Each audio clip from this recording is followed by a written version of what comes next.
आज की मजलिस जिस शख्सियत के ज़िक्र के हवाले से मुनक्किद है, यकीनन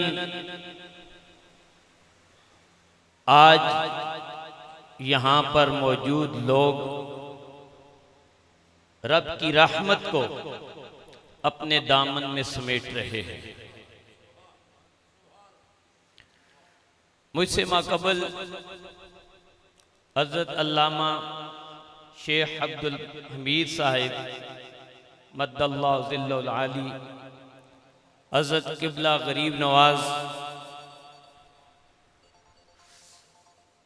छोटे लाला जी रहमतुल्लाह ताला अलैह के हालात ज़िंदगी और उनके हवाले से मुझसे इनकी बहुत ज़्यादा मालूमात हैं, क्योंकि ये करीब भी थे,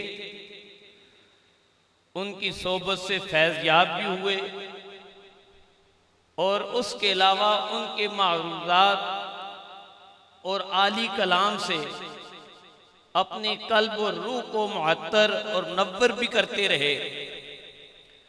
जो उन्होंने बातें की, यकीनन वो बातें हर दिल में दस्तक दे रही थी कि दुनिया में आज हम कैसी अजीम शख्सियत से महरूम हो चुके हैं।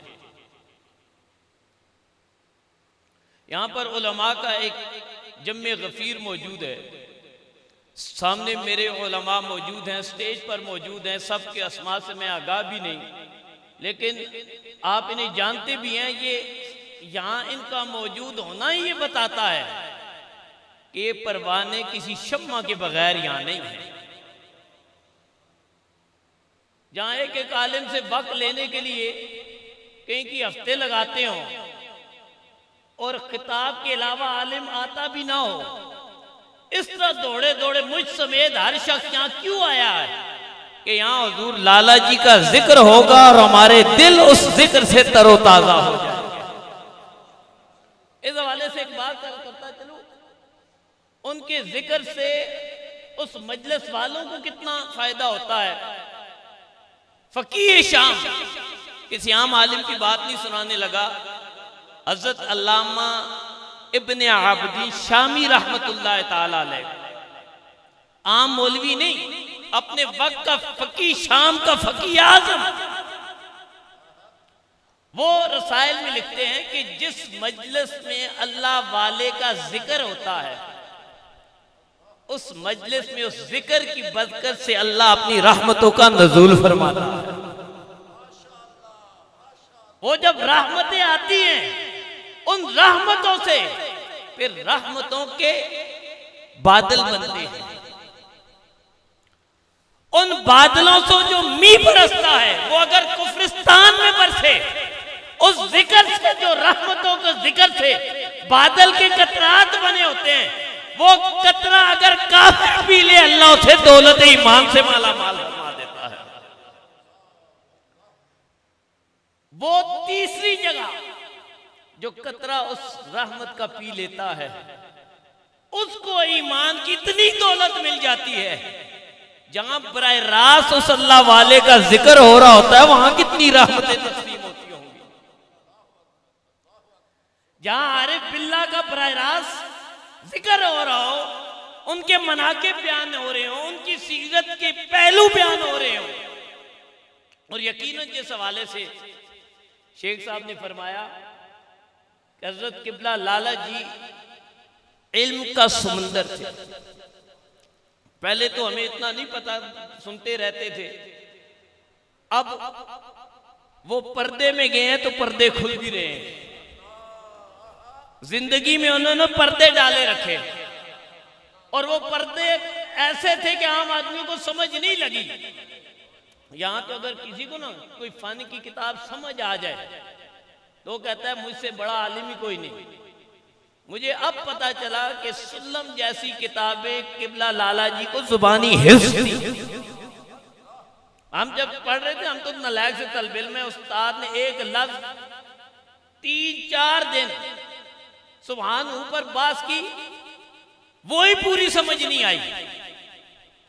तो वो शख्सियत कितना गहरा समुंदर था जिसमें कोई ऊपर इर्ताश नजर नहीं आता था, जो पूरे समुंदर पी चुका था, लेकिन जुबान पर सुकूत था।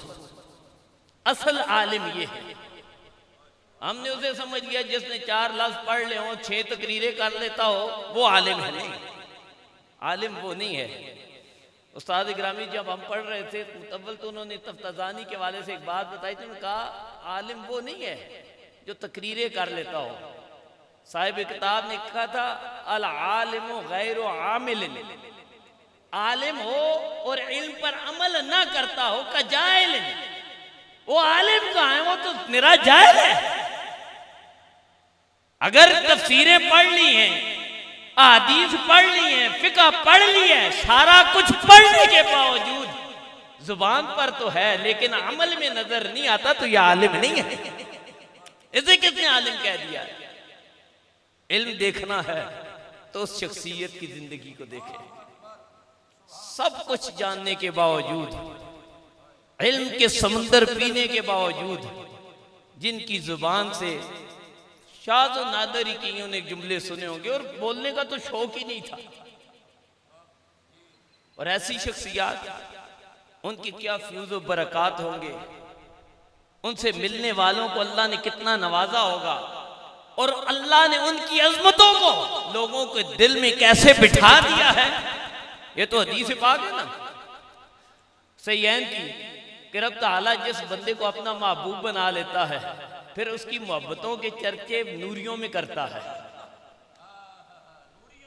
हजरत जिब्राइल के सामने करता है, जिब्राइल सुन मैं फलां से मोहब्बत करता हूं। वो जो फलां फलां शहर, फलां बस्ती, फलां देहात, फलां जगह, फलां महल्ले में रह रहे हैं ना, वो मेरा महबूब बन गया है और इसकी मोहब्बतों के चर्चे तुम बाकी नूरियों में कर रहे हो। ये यहां पर रहता है। फिर अल्लाह उस मोहब्बत के तुफैल लोगों को पता ही नहीं चलता, ना इश्तिहार लगाने की जरूरत पड़ती है, ना टीवी पर पैसे देकर टाइम खरीदने की जरूरत पड़ती है, ना 10 बंदे रखने पड़ते हैं कि तुम मेरी करामतें बयान करना। आजकल तो पीर वो है ना जिसने 10 बंदे रखे हो, टीवी पर वक्त भी ले लेता हो, बड़े बड़े मैन बोर्ड भी सजा लेता हो नामों के, फिर उसको पीर समझा जाता है। नहीं, जिसने कभी अपने जिक्र का किसी को कहा ना हो लेकिन दुनिया अश कर जाए, वो होता है अल्लाह का सुम्मा यूदुल कबूल फिल अर्द। फिर दुनिया में उसके नाम के डंके बज जाते हैं। किसी को बताने की जरूरत नहीं पड़ती, बुलाने की जरूरत नहीं पड़ती, अल्लाह उनके दिलों में खुद उसकी मोहब्बत डाल देता है। और यकीन जाने जिस शख्सियत से दुनिया महरूम हो गई है, अब अल्लाह के खजानों में कमी नहीं है। कहां के साल में ऐसी शख्सियत दे दे लेकिन आसानी से मिलने वाली नहीं है। हजारों साल नरगस जो है ना, हजारों क्या लाखों सालों का मामला बन जाता है। बड़ी मुश्किल से होता है चमन में दीदावर पैदा। पीर साहब मामूर मिनर रसूल हजरत किबला पीर मीर अली शाह साहब, जिस वक्त उन्होंने बयान किया, वो दिल भी ईमान से लबरेज था और जुबान भी कलमा हक कहने में ना हिचकिचाती थी, बल्कि जहां जरूरत थी हर मौका पर उन्होंने कलमा हक को बुलंद भी फरमाया। जहां वाइज की जरूरत पड़ी जुबान से लोगों को समझाया, जहां किसी का दिल फेरने की जरूरत पड़ी तो अल्लाह ने वो कमालात भी अता कर रखे थे। लेकिन मैं किबला लाला जी के वाले से एक बात करने लगा हूं, जो बोलते नहीं थे लेकिन जहां पर थे सारों के ईमान सलामत थे। और उसकी एक मुशाहिदा आप लोगों ने खुद भी देखा होगा, मैं उस पर बात नहीं करूंगा। हजरत अल्लामा अब्दुल वहाब किरानी रहमतुल्लाह ताला ने आपकी जो किताब है तबकात कुबरा, उसमें आपने मुख्तलिफ अपने दौर के, उससे पहले दौर के जो उलमा गुजरे हैं, जो सालिहीन कामलीन गुजरे, उनके तराजिम जिक्र किए, हालात जिंदगी बयान किए, उनके फरामीन बयान किए। उनमें से एक शेख थे हजरत दाऊद कबीर बिन माहला रहमतुल्लाह ताला अलैह। वो भी अपने वक्त के बड़े कामिल थे। आपने उनका एक कौल लिखा। बात तो वो आरिफ बिल्ला है जो जुबान से लोगों की इस्लाह करे, उसका भी बड़ा फैज है। जहां तक उनकी आवाज जाती है लोगों को ईमान की दौलत मिल रही होती है। लेकिन कई ऐसे होते हैं बोलते नहीं है, जुबान से कहते नहीं है, लेकिन उनकी मौजूदगी के असरात कितने होते हैं तो उनके हवाले से कहते हैं। उन्होंने लिखा, लौ तनफ़्फ़सा आरिफुन फी बलदतिन,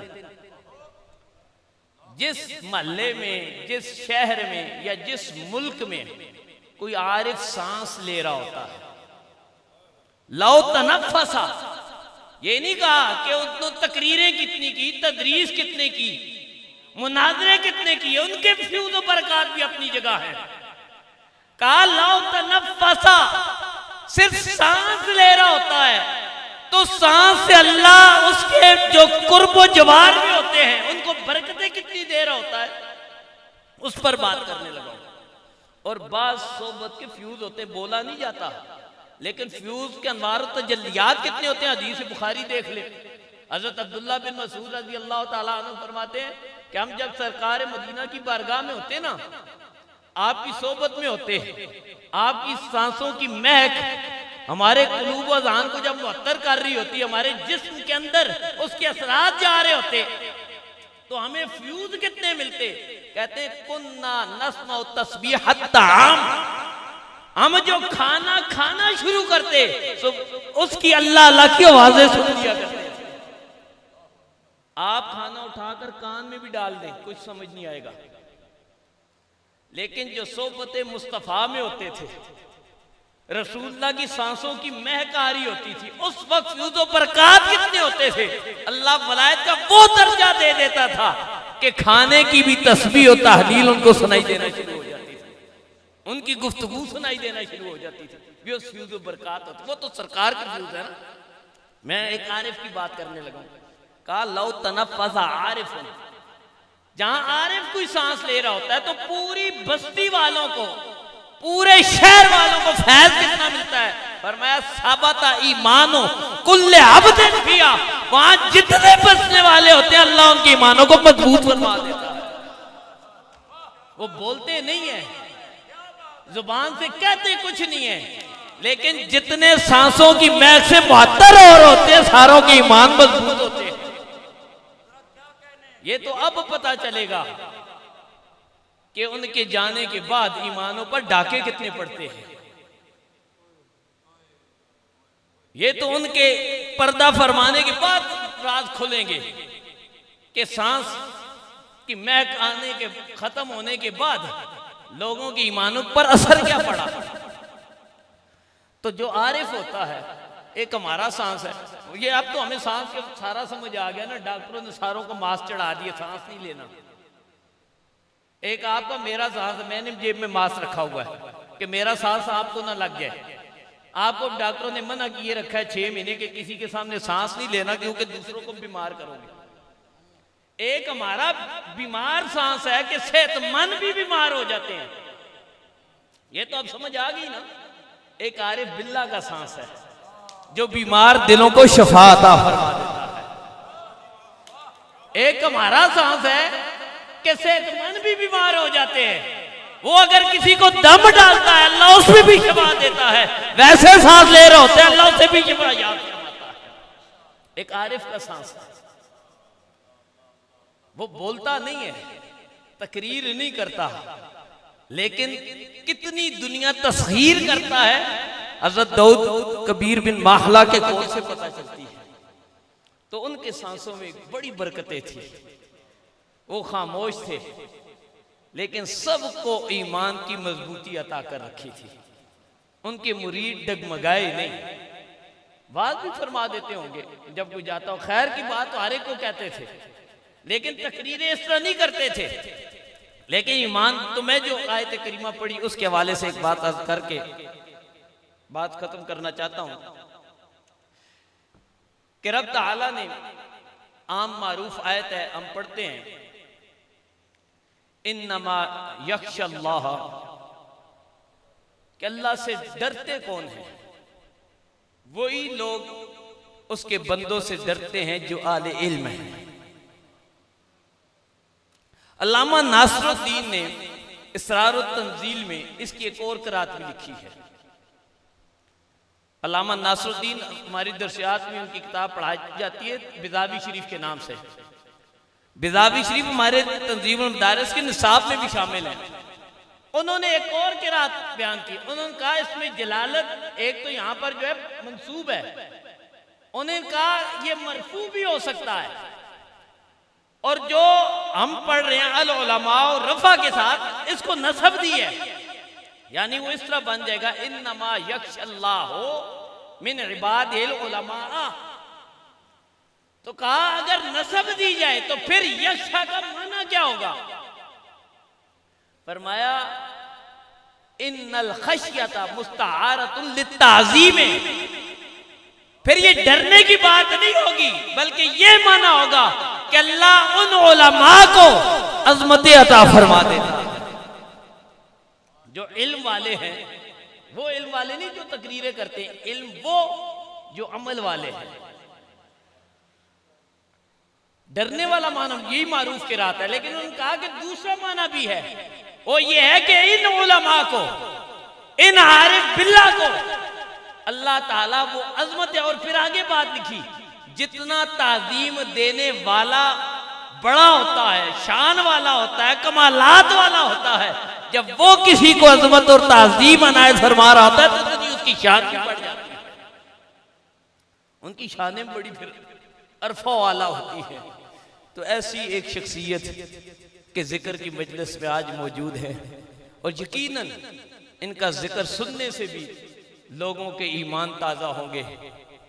उनकी जो जिंदगी के लम्हात हैं उनका आप जितना जिक्र सुनेंगे, और मेरा तो जिस इदारे से ताल्लुक है वो है ही गुलिस्तान मेहर अली, और हुजूर किबला पीर सैयद गुलाम मुखियुद्दीन शाह साहब, शायद किबला बाबूजी के नाम पर ही वालिद गिरामी ने अपने बेटे का नाम रखा होगा, हमारे ताया जान जो बानी गुलिस्तान मेहर अली थे।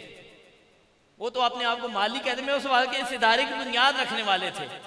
वो जब भी कोई सबक पढ़ा रहे होते ना, मुख्तलिफ उलमा के अक़वाल बयान करते, फलां ने ये कहा, फलां ने ये कहा, फलां ने ये कहा, फलां ने ये कहा, फिर आखिर में कहते मेरे आला हजरत किबला पीर मेहर अली शाह साहब ने ये कहा।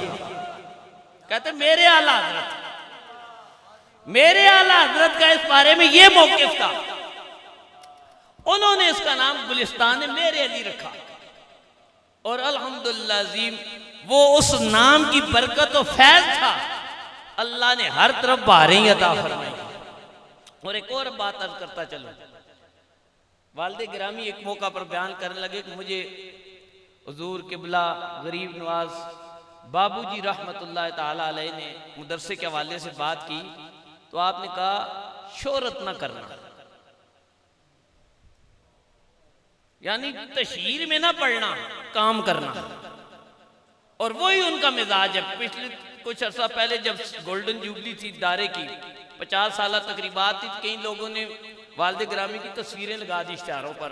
वो फिर उन्हें जो कुछ भुगता वो उन्हें पता है, शाह साहब मौजूद हैं कि उन तस्वीर लगा दी। इश्तिहार जब लगाए ना कि फलां दिन फलां जगह प्रोग्राम होगा, तस्वीर लगा दी, फिर जो कुछ हुआ वो मैं स्टेज पर बयान नहीं करता। तो अपने मुर्शिद ने फरमाया था कि शोहरत न करना, शोहरत नहीं की, लेकिन अल्लाह ने पूरी दुनिया में फैज पहुंचा दिया। तो लबा के हवाले से भी, तालबात के हवाले से भी दुआ करें अल्लाह ऐसी तशहीरों से महफूज रखे, और जब तक जिंदगी है दीन का काम लेता रहे, नबी अकरम सल्लल्लाहु अलैहि वसल्लम के दीन की पैरादारी की खिदमत अता किए रखे। और जब ये ऐसा खत्म हो जाए तो अल्लाह खात्मा बिल खैर फरमा दे। ये सबसे बड़ा इनाम है। यहाँ पर सारे हुजूर किबला लाला जी और उनके खानवादा के फैज़ याफ्ता मौजूद है। आप उनकी गुफ्तगू भी सुनेंगे, और हो सकता है कुछ ही देर में उनके शहजादों में से कोई ना कोई यहाँ तशरीफ़ ले आए, उनकी ज़ियारत से भी मुस्तफ़ीद होंगे। अल्लाह रब्बुल इज़्ज़त हम सब का यहाँ पर आना कबूल फरमाए। हज़रत अल्लामा मौलाना गुलाम चिश्ती साहब अपने पीर खाने के बाद इनकी जो मोहब्बतें हैं और जो वफादारी है वो बयान करने की जरूरत नहीं है। आम सादात से इनकी जो मोहब्बत है वो आपके सामने है। तो जो सिर्फ पीरखाना भी हो और हुजूर गौस पाक की औलाद में से भी हो, उनके साथ क्या वफादारी होगी, कितनी अकीदत होगी, कितनी मोहब्बत होगी। अल्लाह इन्हें उन मोहब्बतों का सिला अता फरमाए। और नबी अकरम सल्लल्लाहु अलैहि वसल्लम का जो फरमान है, अल मरउ मा मन अहब्बा, कि जो जिससे मोहब्बत करता है अल्लाह आखिरत में उसे उसके साथ जगह अता फरमाता है। उस हदीस का फैज़ अता फरमाए। व आखिरु दावाया अनिल हम्दुलिल्लाहि रब्बिल आलमीन।